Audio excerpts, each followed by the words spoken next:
Barangay Paso is one of the coastal barangays in Cebu City,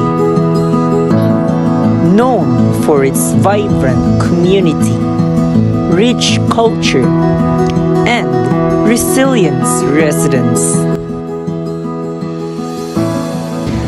So, unsa imong kuantay ka ng experience nimo sa Pasig ka ng bati ug mga mundo?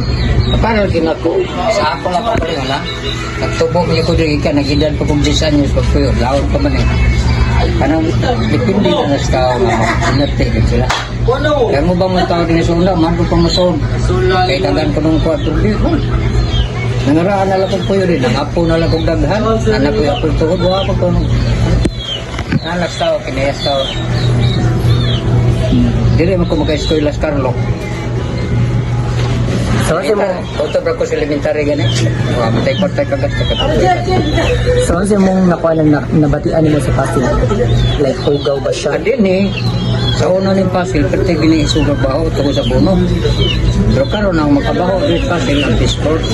Pagod ng pagpalimpyo sa isda, kay kada diyang isda di so binagbaho kung ano na. Pero sundo naglimpyo, di ba? Kuhan mo, di ba nila? Depende nila sa matungdan. Kaya ako, nga akong trabaho sa una, karsada mo, kumalimpyo ay mo. Hindi nila ganun. Kaya nga ano, ang ba, may mga bate. Karang tawa ang bate, karang mabadlungon. Maura ginagdinoon. Pero nga nga ko, ako ba tinoon, madlag yung sodo. Laro na din kay Fasil Gonzay. Ay mga anak ko.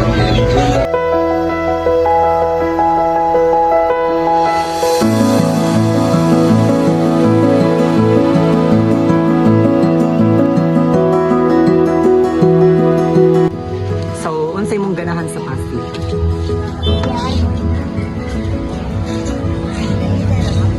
So, unsa imong dili ganahan sa Pasig? Sa ito dagang lugaw. Dagang kay hugaw.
Unsa imong naganahan sa Pasig?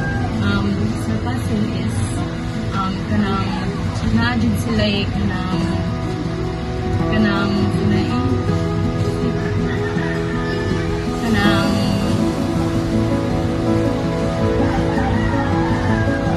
na sila activities for mga bata, like sample kanang mga basket palitan nila, and kanang every event like sinulo na sila kanang nadit sila kanang pa contest like atong last is atong ito kanang tuan kanang sa entrance liga dili aside atong contest kanang sa Pasko nga naghimo sila mga Christmas trees every CPO. Then ang disadvantage is tira sa kanamati sa dagat is depende tayo mga vehicles. Ano mo experience diri sa Pasig, good o bad? Akong may experience diri is fun po is kanang shy type ko, like dili kay ko halubin-lubat. Ang mga tao diri is silang una mo approach sa ako. Then mag-meet me kanang magsugat is managadra sila bisag dili kay me close like once ra nagka-storya niya hindi kakita sunod is sila di una ma-approach niya. Ang basil sad is kanang mahugyaw.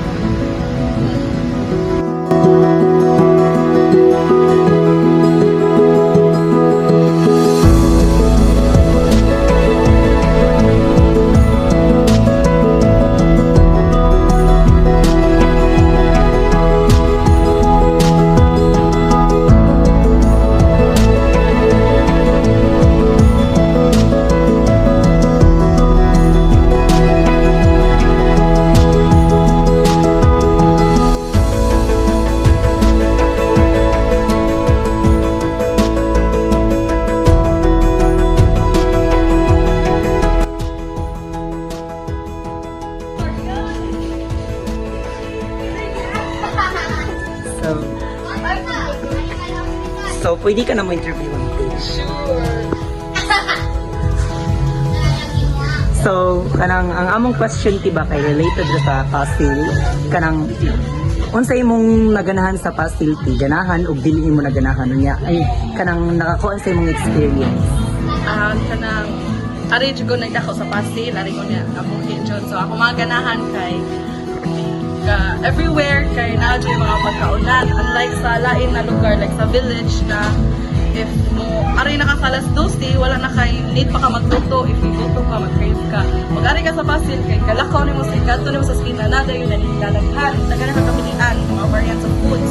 Yang di na ko ganahan kay kuan ang mga agyanan gani kay gihimo ang like ang highway kanang parkingan na which is kanang instead of two-way mahimo na siya one-way na magka-cause ng traffic. That's all.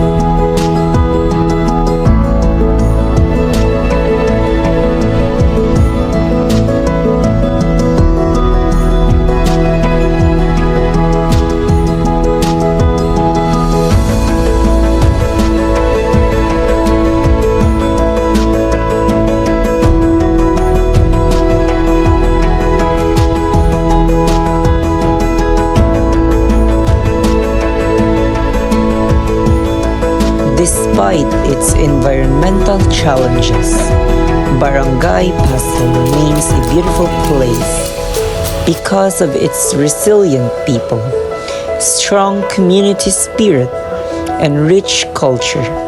It reminds us that the community's true beauty lies not only in its surroundings, but also in the character and unity of its people. Makes it hard.